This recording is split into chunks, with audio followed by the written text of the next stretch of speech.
Hi guys. Okay, what the heck is the government doing?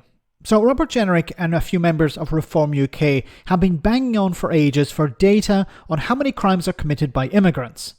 They don't seem to differentiate between asylum seekers and people living in the country for economic reasons. But not just that, they have been demanding a breakdown by nationality.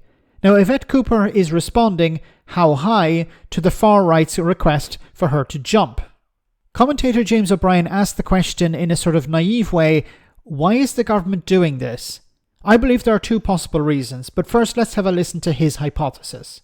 I don't know what else this is designed to do but to feed hatred. And I mean, you can tell from my voice, I really want to be wrong. Why is the Labour government determined to publish far more information about the nationalities of criminals than ever before?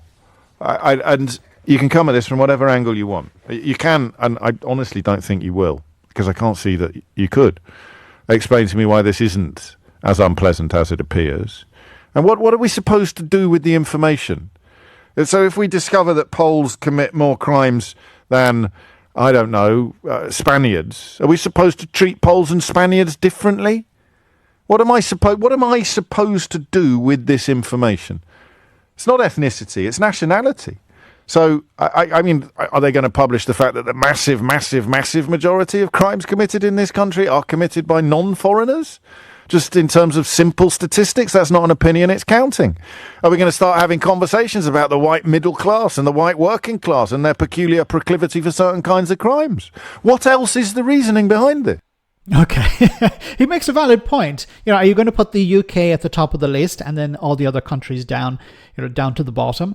There are a number of problems with such an approach. Are we talking about asylum seekers? Are we talking about foreigners in general? Are we talking about people with dual citizenship? Who are we talking about when we're talking about immigrants? And I've raised this point before. This is just an attempt to pander to the far right. Now, of course, if you have 100,000 people from one country coming in and 10,000 from another, you're going to have different figures.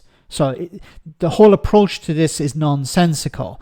But I think when it comes to Labour, I think there are two possibilities here. One is to get this whole thing off the table. Okay, I don't know if this is the right approach. I don't know if this is the wrong approach. But I think this is one way they're approaching this. Okay, let's talk about immigration. Let's get it off the table and move on to something more important.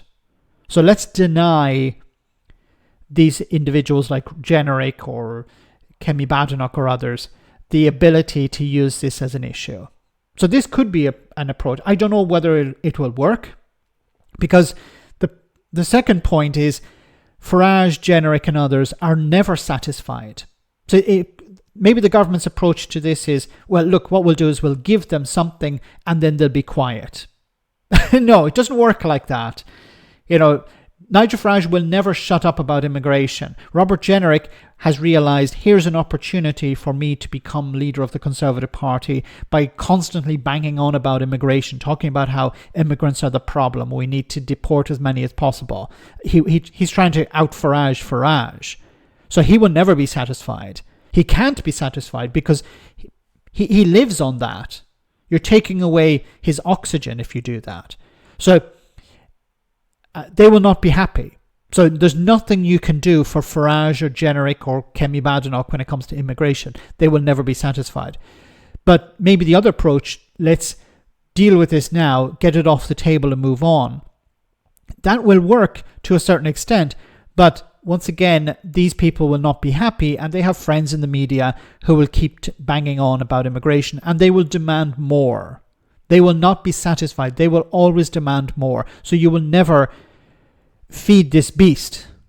This beast will never be satisfied.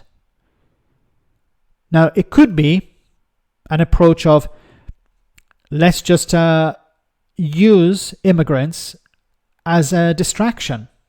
Things are not going too well. We're not doing very well in the polls. Let's blame immigrants. I really hope that's not the approach, because then you're just like the Tories.